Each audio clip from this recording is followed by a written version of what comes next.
Tertulias de cuento. El amor es la poesía de los sentidos.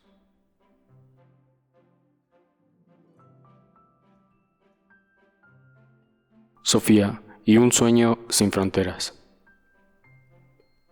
En un pequeño apartamento en una ciudad bulliciosa vivía una niña llamada Sofía, y era una estudiante diligente y apasionada por el arte. Sin embargo, su vida estaba llena de incertidumbre y miedo. Sofía era una inmigrante indocumentada y su familia había vivido en el país durante años, pero sin la documentación adecuada. Un día, Sofía se enteró de que su familia podría ser deportada. La noticia la llenó de ansiedad y miedo. ¿Qué pasaría con ella y su familia? ¿A dónde irían? ¿Podrían regresar algún día? Pero Sofía también enfrentaba otro desafío. Había sido diagnosticada con una enfermedad crónica que requería tratamiento constante. Su salud era frágil, y cualquier estrés o ansiedad podría empeorar su condición. A pesar de todo, Sofía era una niña valiente y determinada. Decidió canalizar su miedo y ansiedad en su arte. Comenzó a dibujar y a pintar, creando obras que reflejaban su miedo, su esperanza y su determinación. Sofía también encontró consuelo en su familia. Su madre, su padre y su hermano menor la apoyaban incondicionalmente. Juntos enfrentaban los desafíos de la vida como una familia unida y fuerte. Un día, Sofía recibió una carta que la citaba para una audiencia en la Corte de Inmigración. La carta la llenó de miedo y ansiedad. ¿Qué pasaría en la audiencia? ¿Qué futuro me espera? Sofía se sentó en la cocina, rodeada de sus familiares, y les mostró la carta. Su madre María la abrazó y trató de calmarla. «Sofía, no te preocupes, hija. Vamos a enfrentar esto juntas», dijo María. «Pero mamá, ¿qué va a pasar con nosotros?», preguntó Sofía con lágrimas en los ojos. «Vamos a luchar por quedarse en este país, Sofía. Hemos trabajado duro y hemos contribuido en esta sociedad», respondió su padre Carlos. Sofía miró a su hermano menor Juan, que estaba jugando con un juguete en el suelo. «¿Qué pasará con Juan? Él es tan pequeño», dijo Sofía preocupada. «Juan es nuestro hijo y lo protegeremos como siempre», respondió María. «Vamos a hacer todo lo posible para que podamos quedarnos juntos». Sofía se sintió un poco mejor, pero todavía estaba ansiosa.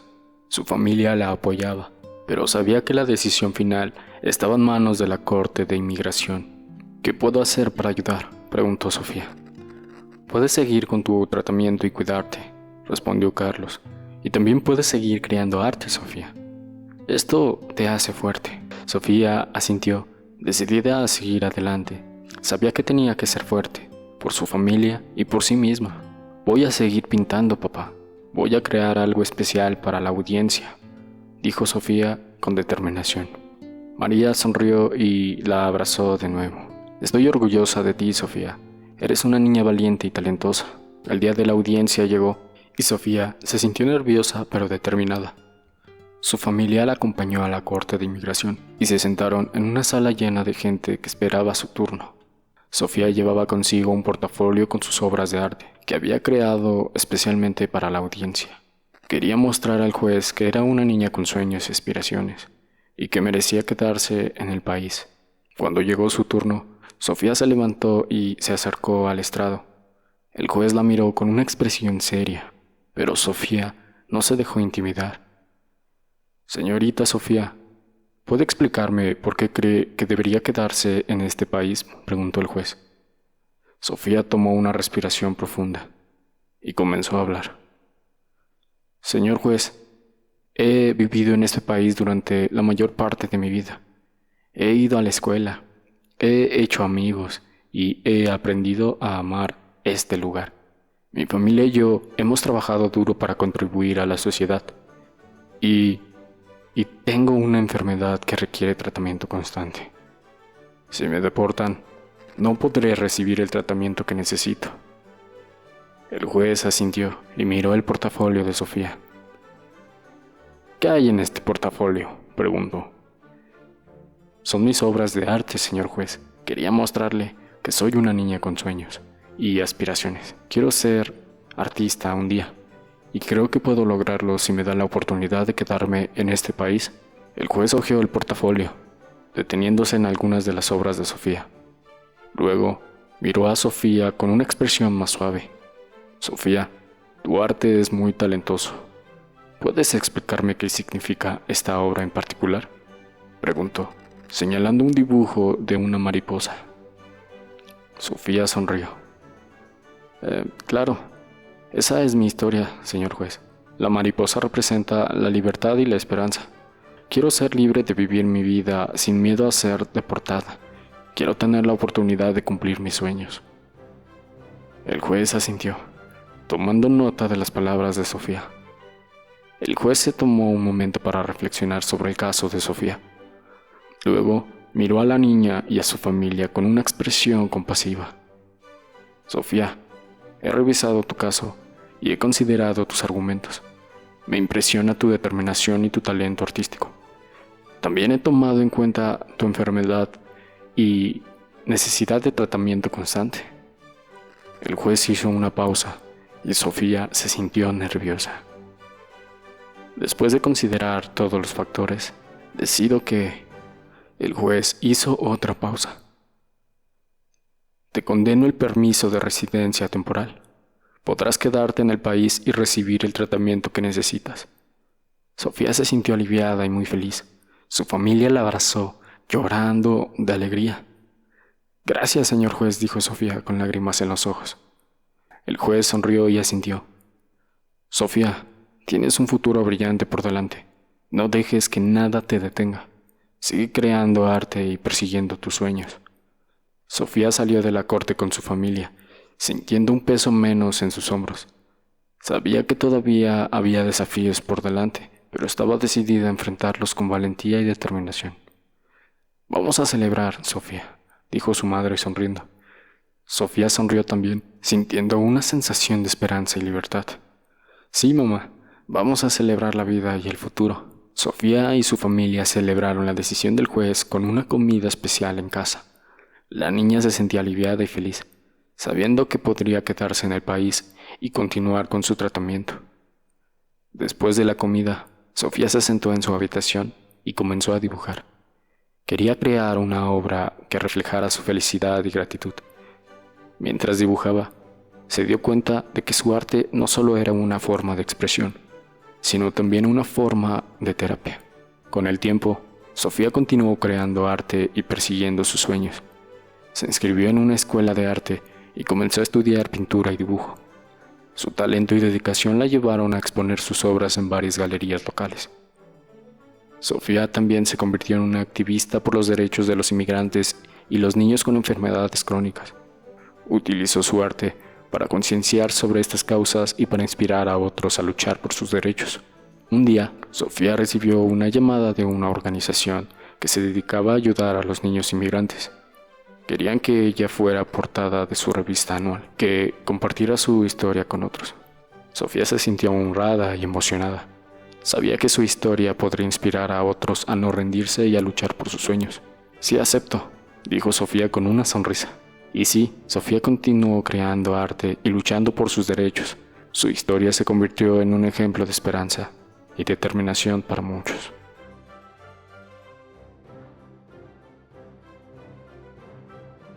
El perro Lucky y la lucha por la supervivencia. Lucky era un perro callejero que había estado viviendo en las calles durante meses. Era un pequeño perro de pelaje marrón y ojos tristes. Había aprendido a sobrevivir en un mundo hostil, buscando comida en los basureros y evitando a los humanos que lo miraban con desdén. Un día, mientras Lucky estaba husmeando en un callejón, un hombre con una mirada maliosa se acercó a él. El hombre tenía un alambre en la mano y sin previo aviso lo enrolló en su alrededor de la boca de Lucky. «No te muevas», gritó el hombre con una risa cruel. Intentó forcejear, pero el alambre se hundió en su carne y le impidió abrir la boca. El dolor era tan insoportable y Lucky comenzó a jadear desesperadamente. «¿Por qué me haces esto?», parecía gritar Lucky con ojos suplicantes. El hombre se rió de nuevo y se fue, dejando a Lucky atado al alambre. El perro intentó liberarse, pero cada movimiento le causaba más dolor. La sangre comenzó a gotear de su boca y Lucky se sintió cada vez más débil. Pasaron las horas y Lucky comenzó a perder la esperanza. La sed y el dolor lo estaban consumiendo. De repente, escuchó pasos que se acercaban. «Hola, ¿hay alguien ahí?», dijo una voz suave. Lucky intentó ladrar, pero solo pudo emitir un débil gemido. Una joven se acercó a él y se horrorizó al ver el alambre en su boca. «Dios mío, ¿qué te han hecho?», exclamó ella, arrodillándose junto a Lucky. La joven intentó liberar a Lucky con cuidado, pero el alambre estaba demasiado apretado. Sacó su teléfono y llamó a un número de emergencia. «Necesito ayuda», dijo con urgencia. «Hay un perro herido en el callejón». Sí, está muy mal». Lucky cerró los ojos, sintiendo que la oscuridad se cernía sobre él. No sabía si iba a sobrevivir, pero la voz suave de la joven le dio un destello de esperanza. «¿Qué pasa conmigo?», pensó Lucky, mientras todo se volvía negro. Lucky despertó en un lugar desconocido, rodeado de personas que lo miraban con preocupación. La joven que lo había encontrado estaba sentada a su lado, acariciándolo suavemente. «¿Cómo estás, pequeño?», preguntó ella, con una sonrisa. Lucky intentó ladrar, pero su boca todavía estaba dolorida. La joven le dio un poco de agua y Lucky la bebió con avidez. La joven se presentó como Sofía y explicó que era voluntaria en un refugio de animales. Había encontrado a Lucky en el callejón y lo había llevado allí de inmediato. «Vamos a cuidarte, Lucky», dijo Sofía, acariciando su cabeza. «Te vamos a curar y a dar un hogar». Lucky miró con gratitud, sintiendo que por primera vez en mucho tiempo alguien se preocupaba por él. Durante los días siguientes, Lucky recibió tratamiento y medicamento y cuidado constante. Sofía lo visitaba todos los días. Lucky comenzó a sentirse más fuerte y su confianza en los humanos comenzó a crecer.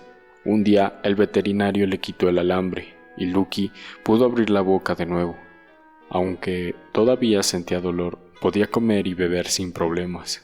«Estás progresando mucho, Lucky», dijo el veterinario. «Pronto podrás ir a un hogar definitivo». Lucky miró a Sofía, que sonreía al lado de su cama. No sabía qué significaba exactamente un lugar definitivo, pero si significaba estar con Sofía, estaba dispuesto a intentarlo. «¿Qué pasará conmigo ahora?», pensó Lucky, mientras miraba a Sofía con ojos esperanzados. Sofía se inclinó y le dio un brazo suave. «Vas a estar bien, Lucky. Vas a encontrar un lugar donde te amen y te cuiden». Lucky cerró los ojos y se dejó llevar por el calor y la seguridad que emanaba de Sofía. Por primera vez en mucho tiempo, se sintió como si hubiera encontrado un propósito. Después de semanas de recuperación, Lucky estaba listo para encontrar un hogar definitivo. Sofía había estado trabajando con él todos los días, ayudándolo a superar sus miedos y a confiar en los humanos de nuevo. El refugio de animales organizó una jornada de adopción y Lucky fue uno de los perros que se presentó como candidato para su hogar. Sofía estaba emocionada de ver si alguien se enamoraría de Lucky. Mientras los posibles adoptantes visitaban el refugio, Lucky se mostró tímido al principio, pero Sofía lo animó a ser más sociable. Un hombre mayor se acercó a Lucky y lo miró con ternura. «Hola, pequeño», dijo el hombre, acariciando la cabeza de Lucky. «¿Cómo estás?». Lucky ladró suavemente y se acercó al hombre. El hombre olía a pan fresco y a hogar. El hombre sonrió y se sentó en el suelo, jugando con Lucky. «Me gustaría adoptarlo», dijo el hombre a Sofía. «Me llamo Carlos y vivo solo en una casa con jardín. Creo que Lucky será feliz allí». Sofía sonrió y comenzó a hablar con Carlos sobre la historia de Lucky y sus necesidades. Después de un rato, decidieron que Carlos era el adoptante perfecto para Lucky. «¿Quieres venir conmigo, Lucky?», preguntó Carlos, mirando al perro con ojos amorosos. Lucky ladró y se acercó a Carlos, que lo abrazó suavemente. Sofía los acompañó a la casa de Carlos y ayudó a Lucky a adaptarse a su nuevo entorno. En los días siguientes, Lucky se sintió como en casa. Carlos lo cuidaba y lo alimentaba, y Lucky comenzó a disfrutar de su nueva vida. Jugaba en el jardín, dormía en su cama y recibía mimos y atención de Carlos. Una noche, mientras Carlos estaba sentado en el sofá, Lucky se acercó a él y se acurrucó a su lado. Carlos lo acarició y Lucky cerró los ojos, sintiendo que finalmente había encontrado un hogar donde era amado y cuidado. «Gracias, Sofía», dijo Carlos sonriendo. «Has cambiado mi vida y la de Lucky. Nunca pensé que podría amar a un perro como lo amo a él». Sofía sonrió y se despidió de Lucky y Carlos, sabiendo que Lucky había encontrado su hogar definitivo. Lucky se durmió con un corazón lleno de gratitud y amor, sabiendo que nunca más estaría solo y en la calle. Había encontrado un hogar y una familia que lo amaba, y eso era todo lo que necesitaba.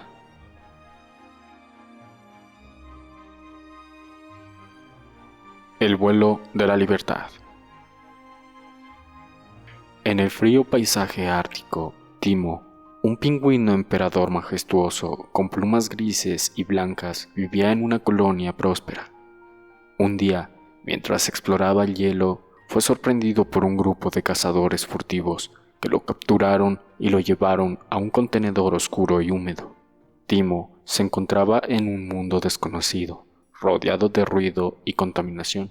El contenedor lo llevó a un mercado clandestino de animales exóticos, donde fue vendido a un coleccionista sin escrúpulos, llamado Víctor Petrot. En la mansión de Víctor Petrot, Timo fue encerrado en un recinto pequeño y sucio, sin acceso a agua limpia ni espacio para nadar. Mientras tanto, en la ciudad, una periodista llamada Sofía García trabajaba en un reportaje sobre el tráfico de animales exóticos. Un contacto anónimo le proporcionó información sobre la mansión de Petrot y el pingüino secuestrado. Sofía se infiltró en la propiedad, logrando grabar un video del recinto de Timo. El video mostraba las condiciones deplorables en las que Timo vivía, y Sofía no dudó en compartirlo con su equipo. El reportaje, titulado «El pingüino olvidado», se publicó en línea y rápidamente se hizo viral. La indignación pública fue inmediata, y pronto una campaña en línea llamada «Liberen a Timo» comenzó a ganar momentum. La presión sobre las autoridades creció, y pronto un equipo de rescate de animales silvestres se preparó para intervenir. Con la orden de allanamiento en mano, el equipo se dirigió a la mansión de Petrot para rescatar a Timo. El equipo de rescate, liderado por la doctora María Rodríguez, una experta en animales antárticos, llegó a la mansión Petrot en la madrugada. Con cuidado, rodearon la propiedad y esperaron la señal para entrar. La policía local apoyó la operación, asegurándose de que no hubiera escapes. Una vez dentro, el equipo se dirigió al recinto de Timo. La doctora Rodríguez se acercó lentamente al pingüino, hablando en voz suave para no asustarlo. Timo, aunque asustado, parecía reconocer la bondad en los ojos de la doctora Rodríguez. Con cuidado lo envolvieron en una manta térmica y lo sacaron de la jaula. El equipo de rescate llevó a Timo a un vehículo especializado, equipado con todo lo necesario para su cuidado durante el transporte. La doctora Rodríguez y su equipo monitorearon constantemente los signos vitales de Timo, asegurándose de que estuviera cómodo y seguro. Mientras tanto, Sofía García y su equipo de reporteros seguían la operación desde una distancia segura, capturando imágenes y testimonios de los vecinos que se habían reunido para observar. La emoción en el aire era palpable. La gente estaba ansiosa por ver a Timo libre de su cautiverio. Después de un viaje cuidadoso, el equipo de rescate llegó al Centro de Rehabilitación de Animales Silvestres. La doctora Rodríguez y su equipo trabajaron incansablemente para estabilizar a Timo y prepararlo para su liberación. El pingüino fue bañado, alimentado y recibió atención médica especializada. Finalmente, llegó el día de la liberación. En una playa ártica desierta rodeada de montañas de hielo y mar abierto, la doctora Rodríguez y su equipo se prepararon para devolver a Timo a su hábitat natural. Con lágrimas de emoción, Sofía García documentó el momento. Doctora Rodríguez se acercó a Timo, que estaba envuelto en una manta térmica, y lo sostuvo con cuidado. Miró a su equipo y asintió con la cabeza. Con un movimiento suave, levantó la manta y Timo se deslizó hacia el suelo, mirando alrededor con curiosidad. Por un momento, Timo pareció desorientado, pero luego, como si recordara algo profundo dentro de sí, comenzó a caminar hacia el mar. La nieve crujía bajo sus patas mientras avanzaba con determinación. La doctora Rodríguez y su equipo observaron en silencio, conteniendo la respiración. Cuando Timo llegó al borde del agua, se detuvo y miró hacia atrás, como si buscara aprobación. Luego, con un movimiento elegante, se lanzó al mar. Las olas lo recibieron y Timo comenzó a nadar con una libertad que no había conocido en mucho tiempo. La doctora Rodríguez sonrió. «Está libre», susurró. Sofía García capturó el momento con su cámara, y la imagen de Timo nadando hacia el horizonte se convirtió en un símbolo de esperanza y libertad. Mientras Timo se alejaba nadando, la doctora Rodríguez y su equipo se miraron entre sí, sabiendo que habían hecho algo sumamente especial. La campaña de Liberen a Timo había logrado más que rescatar a un pingüino. Había inspirado a una comunidad a luchar por la protección de los animales en su hábitat. Timo desapareció en el horizonte y la doctora Rodríguez dijo: «Ahora puede vivir como la naturaleza lo diseñó». La escena fue emotiva y todos se sintieron orgullosos de haber sido parte de la lucha por la libertad de Timo. Después de la liberación de Timo, la historia se convirtió en un fenómeno global. La imagen de Timo nadando hacia el horizonte se publicó en portadas de periódicos y revistas de todo el mundo. La campaña Liberan a Timo continuó creciendo y la gente comenzó a tomar conciencia sobre el tráfico de animales exóticos y la importancia de proteger la vida silvestre. La doctora Rodríguez y su equipo recibieron un reconocimiento internacional por su trabajo en el rescate de Timo. La fundación que apoyaba el Centro de Rehabilitación de Animales Silvestres recibió donaciones y fondos para expandir su trabajo y rescatar más animales en peligro. Sofía García continuó investigando y denunciando casos de tráfico de animales, inspirando a otros periodistas a seguir sus pasos. Su reportaje sobre Timo se convirtió en un ejemplo de cómo el periodismo puede generar un cambio social.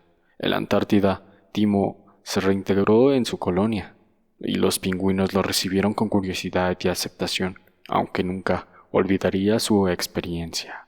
Timo parecía haber encontrado la paz y la libertad que merecía. La historia de Timo también inspiró a artistas, escritores y a músicos. Se crearon canciones y poemas y obras de arte en homenaje al pingüino valiente. La historia de Timo se convirtió en un símbolo de resistencia y esperanza, recordando a la gente la importancia de proteger el planeta y sus habitantes. La doctora Rodríguez y su equipo siguieron trabajando incansablemente para rescatar y rehabilitar animales silvestres.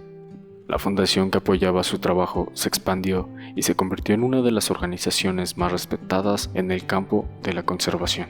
Sofía García se convirtió en una periodista de renombre, conocida por sus investigaciones valientes y compromiso con la justicia social y ambiental.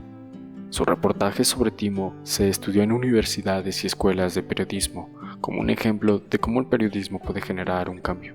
Timo, el pingüino valiente, se convirtió en un símbolo de esperanza y resiliencia. Su historia se contó y se recordó, inspirando a generaciones futuras a proteger el planeta y sus habitantes. La historia de Timo también inspiró a políticos y líderes mundiales a tomar medidas más drásticas para proteger la vida silvestre y combatir el tráfico de animales. Se aprobaron las leyes y se implementaron políticas para proteger a los animales y preservar sus hábitats. Finalmente, la historia de Timo nos recordó que cada acción cuenta y que juntos podemos hacer la diferencia. La lucha por la conservación y la justicia es continua, pero con historias como la de Timo, tenemos la inspiración y la motivación para seguir adelante. Y así la historia de Timo llega a su fin, pero su legado vivirá por siempre, recordándonos la importancia de proteger y cuidar a los animales y su hábitat. La voz de los que no tienen voz. En un pequeño pueblo, rodeado de montañas y valles, creció un joven llamado Alejandro, un niño apasionado y sensible que amaba a los animales. Desde pequeño, Alejandro siempre estuvo rodeado de mascotas y animales callejeros que encontraba en su camino. Su abuela, una mujer sabia y bondadosa, le enseñó a cuidar y a respetar a todas las criaturas vivientes.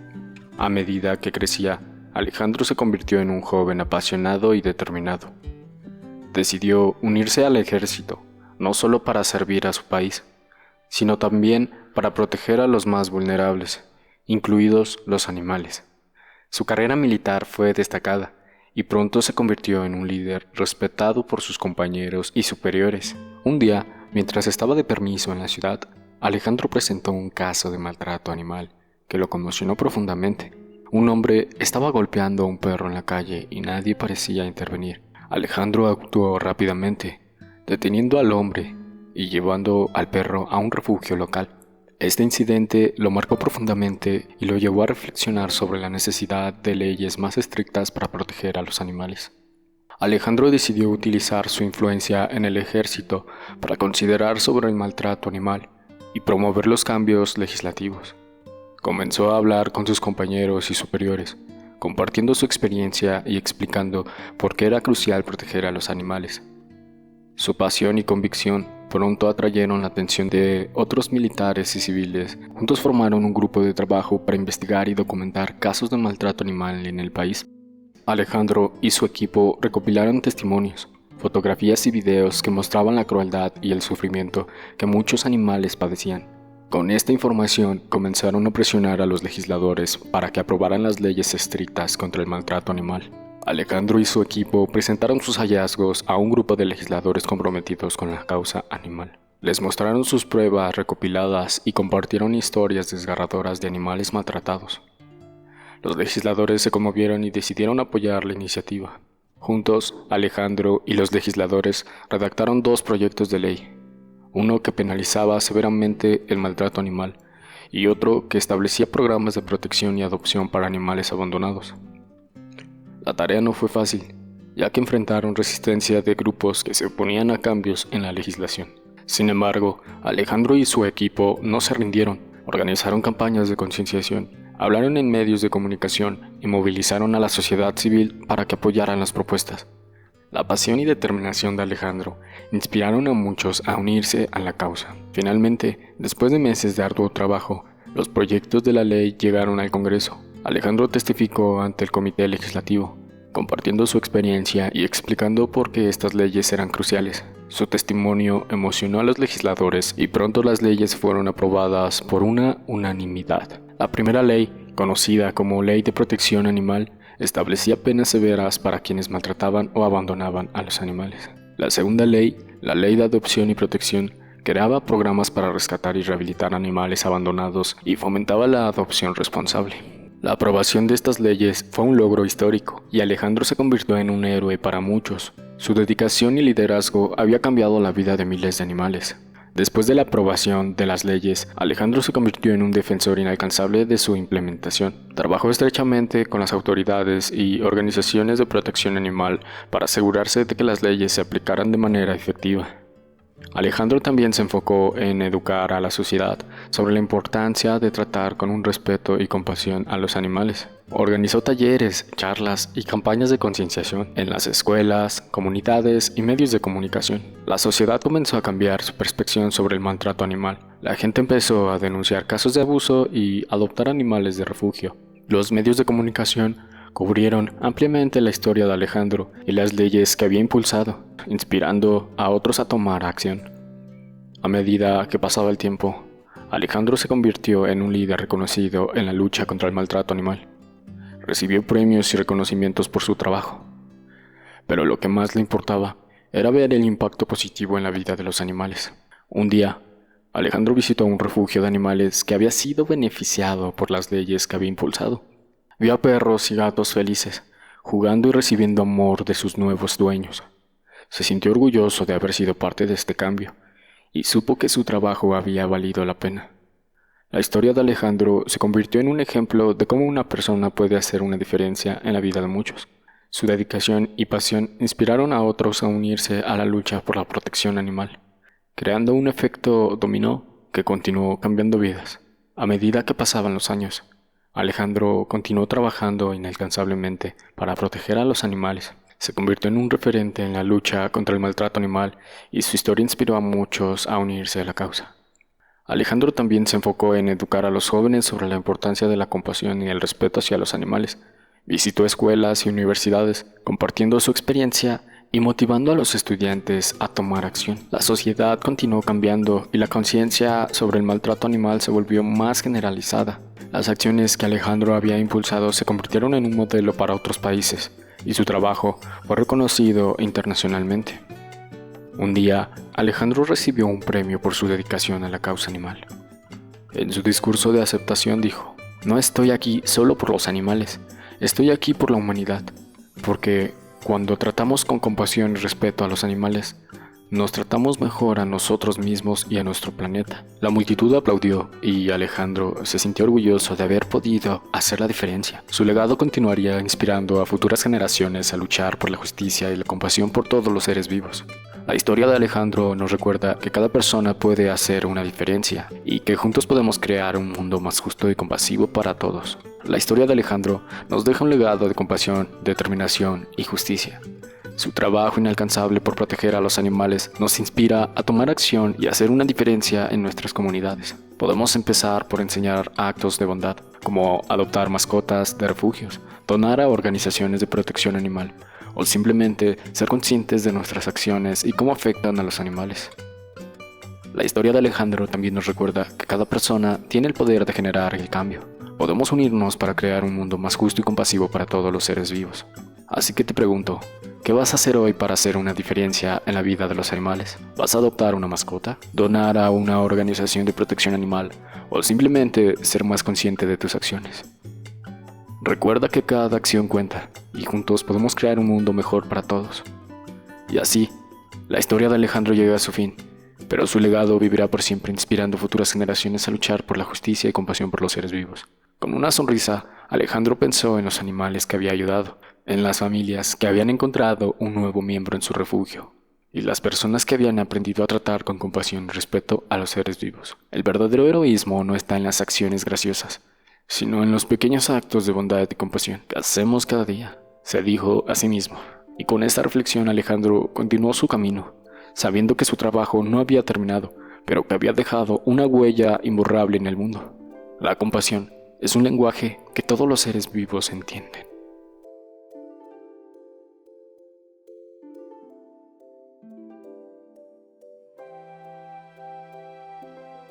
La misión de las mariposas monarcas. En un pequeño pueblo rodeado de bosques y campos de flores, vivía un periodista llamado Mateo. Era un hombre apasionado por la naturaleza y la aventura, con una sonrisa cálida y ojos brillantes que reflejaban su curiosidad insaciable. Mateo siempre estaba buscando historias que lo llevaran a descubrir los secretos del mundo natural. Un día, mientras estaba investigando en la biblioteca local, Mateo se encontró con un artículo sobre las mariposas monarcas. Le fascinó la forma en que estas criaturas delicadas y hermosas migraban cada año desde Canadá y Estados Unidos hasta México. Un viaje de miles de kilómetros que realizaban en busca de un lugar cálido y seguro para pasar el invierno. Mateo se sintió intrigado por la historia de estas mariposas y decidió investigar más a fondo. Se puso en contacto con un grupo de científicos que estaba estudiando la migración de las mariposas monarcas y les propuso acompañarlos en su misión. Mateo se reunió con la doctora Elena, una científica apasionada y experimentada que lideraba el equipo de la investigación. La doctora Elena tenía un cabello oscuro y rizado y una sonrisa cálida que inspiraba confianza. «Hola Mateo», dijo la doctora Elena. «Me alegra que estés interesado en nuestra investigación. La migración de las mariposas monarcas es un fenómeno fascinante que requiere una gran cantidad de estudio y dedicación. Me gustaría acompañarlos en su misión y escribir un artículo de la migración de las mariposas monarcas». La doctora Elena sonrió y asintió con la cabeza.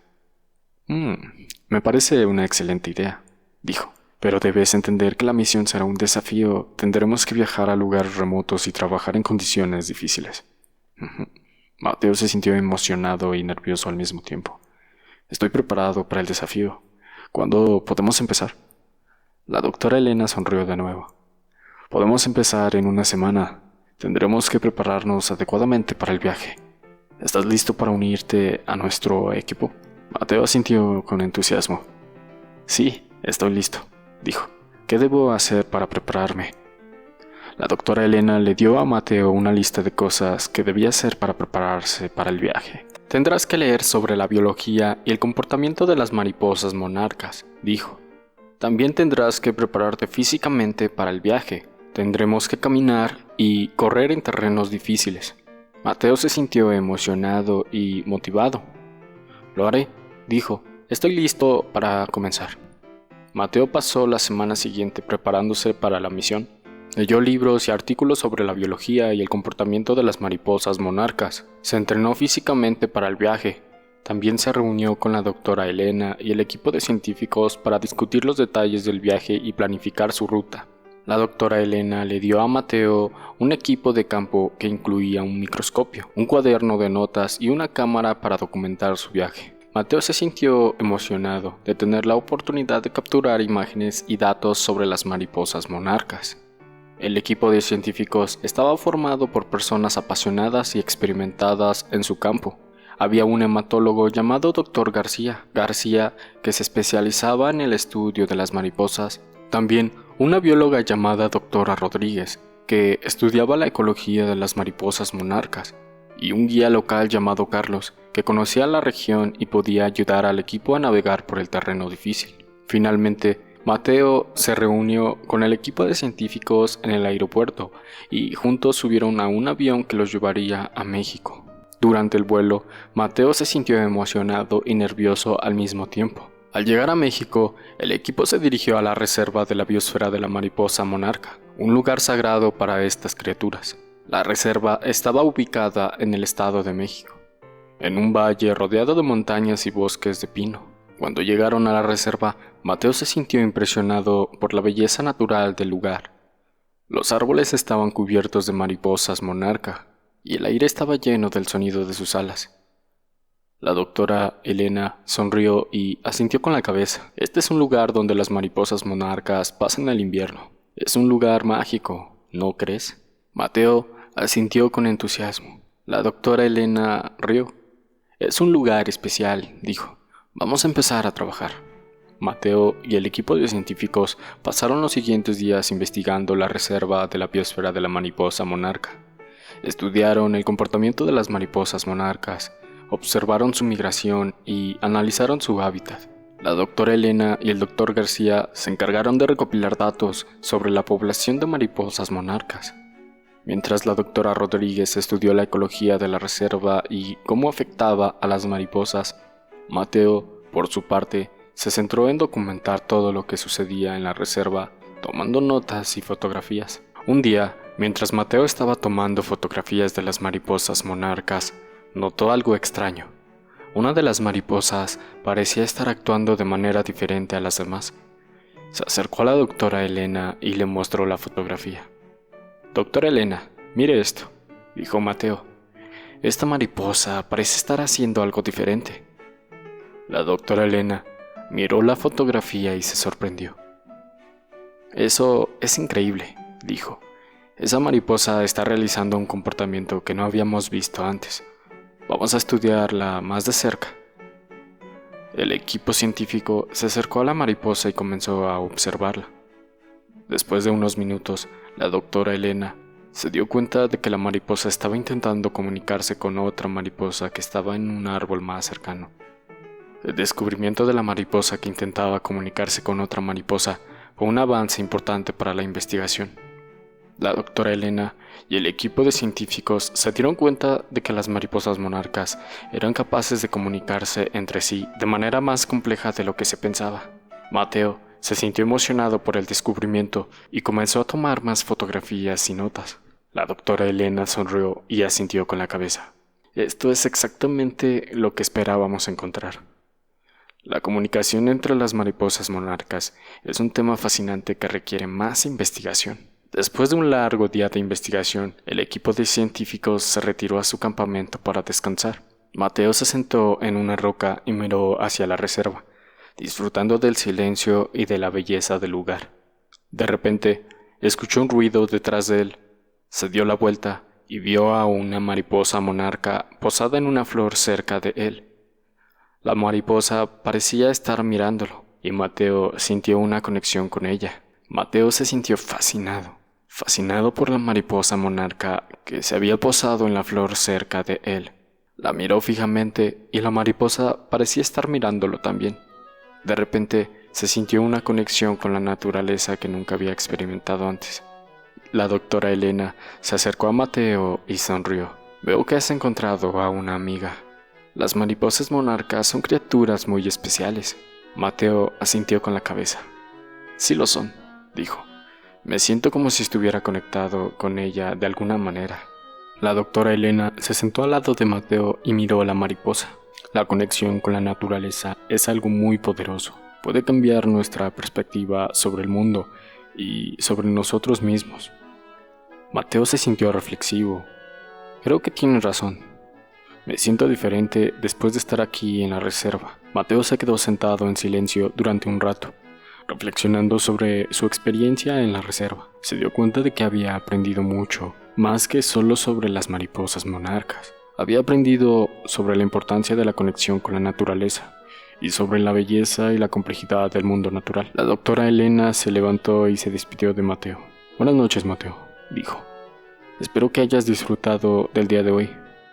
Sí, lo he disfrutado mucho. Gracias por todo. La noche siguió siendo tranquila y silenciosa, con solo el sonido de los insectos y el viento en los árboles. Mateo se quedó sentado en la roca, disfrutando de la paz y la tranquilidad del lugar. De repente, escuchó un ruido leve detrás de él. Se dio la vuelta y vio a la mariposa volando hacia él. La mariposa se posó en su mano y Mateo sintió una sensación de calma y paz. Después de varios días de investigación y observación, Mateo y el equipo de científicos se prepararon para partir de la reserva de la biosfera de la mariposa monarca. Mateo se sintió un poco triste de dejar atrás el lugar y las criaturas que había llegado a apreciar. La doctora Elena se acercó a Mateo y sonrió. Es hora de irnos, pero antes de partir, quiero darte un regalo. Mateo se sorprendió y preguntó qué podría ser el regalo. La doctora Elena le entregó una caja pequeña que contenía una mariposa monarca disecada. Esta es una mariposa monarca especial, dijo. Quiero que la tengas como recuerdo de tu tiempo aquí en la reserva. Mateo se sintió conmovido y agradecido. Gracias, doctora Elena, dijo. Este es un regalo muy especial. Mateo y el equipo de científicos se despidieron de la reserva y de las mariposas monarcas que habían llegado a conocer. Mientras se alejaban de la reserva, Mateo se sintió reflexivo y pensativo.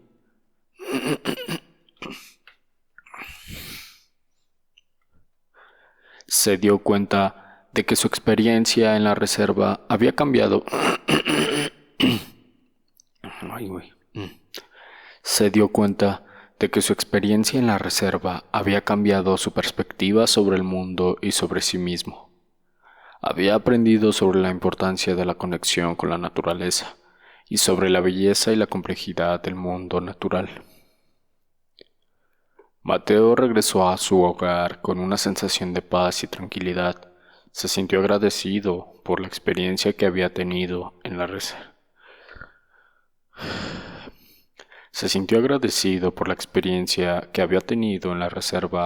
Y las personas que por las personas que había conocido. Se sentó en su escritorio y comenzó a escribir sobre la experiencia en la reserva.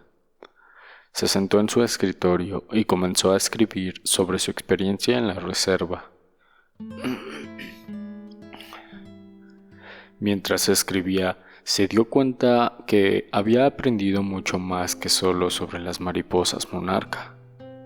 Mateo publicó su artículo sobre la reserva de la biosfera de la mariposa monarca y se convirtió en un éxito. La gente se sintió inspirada por la historia de Mateo y por la belleza y la importancia de la reserva. La reserva se convirtió en un lugar de peregrinación. Para personas que querían aprender sobre las mariposas monarca y sobre la importancia de la conservación de la naturaleza. Años después de su experiencia en la reserva de la biosfera de la mariposa monarca, Mateo se convirtió en un destacado periodista y activista ambiental. Su artículo sobre la reserva había inspirado a muchas personas a tomar acción para proteger la naturaleza y las criaturas que la habitan. La biosfera de la mariposa monarca le había enseñado una valiosa lección. Le había enseñado que la naturaleza es un tesoro precioso que debemos proteger y preservar para las futuras generaciones. La aventura del Capitán Cazuela. En el pequeño pueblo, ubicado en la costa de México, vivía un hombre llamado Carlos Cazuela. Carlos era un aventurero nato, siempre estaba buscando la próxima gran emoción. Era dueño de un viejo barco llamado La Cazuela, que había heredado de su abuelo, un pescador legendario. Un día, mientras Carlos estaba en el mercado del pueblo, comprando provisiones para su próxima aventura, escuchó un rumor sobre un tesoro escondido en una isla cercana. El tesoro, según la leyenda, pertenecía a un pirata famoso llamado el Capitán Calavera, que había escondido su botín en una isla secreta antes de ser capturado por la Marina española. Carlos se sintió intrigado y decidió investigar sobre la leyenda. Fue a la taberna local donde se reunían los viejos marineros y pescadores del pueblo, y les preguntó si sabían algo sobre el tesoro. Uno de los viejos mineros, llamado Pepe, le contó que había oído hablar de un mapa que llevaba al tesoro, pero que estaba escondido en una cueva secreta, en la isla de la Tortuga. Carlos se decidió a buscar el mapa y el tesoro. Reunió a su tripulación, compuesta por su mejor amigo, un hombre llamado Memo, y dos hermanos gemelos, Lupillo y Lupita, que eran expertos en navegación y cocina respectivamente. Juntos embarcaron en la cazuela y se dirigieron hacia la isla de la Tortuga. El viaje fue largo y emocionante, con tormentas y delfines que acompañaban el barco. Finalmente, después de horas de navegación, llegaron a la isla y comenzaron a buscar la cueva secreta. La entrada estaba oculta detrás de una cascada, y solo se podía acceder a ella nadando a través de la corriente fuerte del agua. Carlos, Memo, Lupillo y Lupita se miraron entre sí, y sin decir una palabra se lanzaron al agua. La corriente los arrastró hacia la entrada de la cueva, y cuando emergieron del agua, se encontraron en una gran cámara subterránea. La cámara estaba iluminada por una serie de hongos bioluminiscentes que crecían en las paredes. La tripulación se acercó a una gran roca en el centro de la cámara, donde encontraron un cofre antiguo con un candado oxidado. Carlos intentó abrir el candado, pero no funcionó. Memo, que era un experto en mecánica, se acercó y comenzó a trabajar en el candado. Después de unos minutos de trabajo, el candado se abrió con un clic. Dentro del cofre encontraron un mapa amarillento y desgastado, con una serie de símbolos y marcas que parecían indicar la ubicación del tesoro. Lupillo, que era un experto en cartografía, se acercó y comenzó a estudiar el mapa. Después de unos minutos, levantó la cabeza y dijo: «Lo tengo. El tesoro está escondido en una pirámide antigua que se encuentra en el corazón de la isla». La tripulación se miró entre sí, emocionada. Sabía que estaba cerca de encontrar el tesoro, pero de repente escucharon un ruido extraño que provenía de la profundidad de la cueva. Sonaba como un rugido de un animal salvaje. La tripulación de La Cazuela se quedó en silencio, escuchando atentamente el ruido que provenía de la profundidad de la cueva. El sonido cada vez era más fuerte y parecía estar acercándose. De repente, una figura emergió de la oscuridad. Era un hombre alto y delgado, con una barba larga y un sombrero de copa. Llevaba un bastón en la mano y parecía ser un explorador experimentado. Se acercó a la tripulación y se presentó como el profesor Thaddeus, un arqueólogo británico que había estado estudiando la isla durante años. El profesor Thaddeus les explicó que el ruido que habían escuchado era el sonido de una trampa que se activaba cuando alguien se acercaba al tesoro. Les advirtió que la pirámide antigua estaba llena de trampas y peligros. Cuando llegaron, se encontraron con una estructura impresionante que parecía haber sido construida por una civilización antigua. El profesor Tadeus les explicó que la pirámide estaba dividida en 3 niveles y que cada nivel tenía una trampa diferente que debían superar para llegar al tesoro. La primera trampa era un laberinto de espejos que parecía no tener salida. Lupita, que era una experta en óptica, se ofreció a liderar al grupo a través del laberinto. Con su ayuda, lograron superar la primera trampa y llegaron al segundo nivel de la pirámide.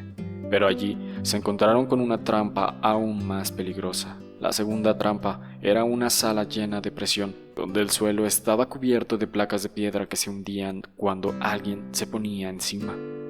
La tripulación se detuvo en la entrada, mirando hacia el suelo con cautela. El profesor Tadeus les explicó que debían pisar solo las placas que estaban marcadas con el símbolo específico, o de lo contrario, el suelo se abriría y caerían en un pozo sin fondo. Lupillo, que era experto en patrones, se acercó y comenzó a estudiar las placas. Después de unos minutos, Lupillo encontró el patrón y les indicó a los demás dónde debían pisar. La tripulación comenzó a cruzar, pisando cuidadosamente las placas marcadas. Pero justo cuando estaban a punto de llegar al otro lado, Memo perdió el equilibrio y pisó una placa incorrecta. El suelo se abrió debajo de él y Memo comenzó a caer hacia el pozo. Carlos y Lupita se apresuraron a ayudarlo, lanzándole una cuerda que Memo logró agarrar justo a tiempo. La tripulación lo subió de vuelta a la sala, exhaustos pero aliviados. Después de superar la segunda trampa, llegaron al tercer y último nivel de la pirámide. Allí se encontraron con una gran puerta de piedra que bloqueaba el acceso al tesoro. La puerta tenía un mecanismo de cierre que solo se podía abrir con una clave específica. El profesor Tadeus les dio una pista. La clave está escondida en un poema que está grabado en la pared de la pirámide. La tripulación se acercó a la pared y comenzó a leer el poema. Donde el sol no brilla, pero la luna sí. Busca la sombra y encontrarás la clave. La tripulación se detuvo a pensar el significado del poema. Lupita sugirió que la clave podría estar relacionada con la posición de la luna. El profesor Tadeus asintió con la cabeza y les pidió que observaran la luna a través de una pequeña ventana que había en la pared. Cuando miraron hacia la ventana, vieron que la luna estaba en una posición específica en el cielo. Lupillo notó que la sombra de la luna se proyectaba en una parte específica de la pared, donde había un pequeño símbolo grabado. El profesor Tadeus les explicó que el símbolo era la clave para abrir la puerta. La tripulación se acercó a la puerta y Lupillo presionó el símbolo en el mecanismo de cierre. La puerta se abrió con un ruido de piedra que se deslizaba, y detrás de ella encontraron un cofre lleno de oro y joyas. La tripulación gritó de alegría y abrazó al profesor Tadeus.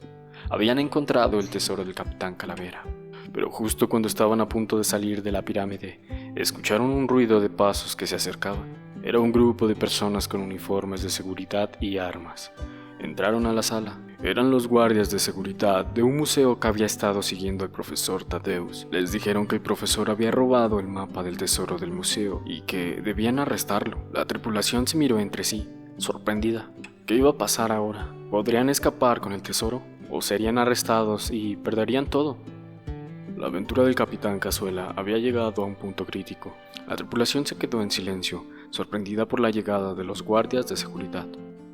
El profesor Tadeus se adelantó y les explicó que no había robado el mapa, sino que lo había encontrado en una fuente antigua y legítima. Los guardias no parecían convencidos, pero Carlos intervino y les propuso un trato. Les dijo que estaban dispuestos a donar el tesoro al museo, pero a cambio querían que se les permitiera quedarse con una pequeña parte de él como recompensa por haberlo encontrado.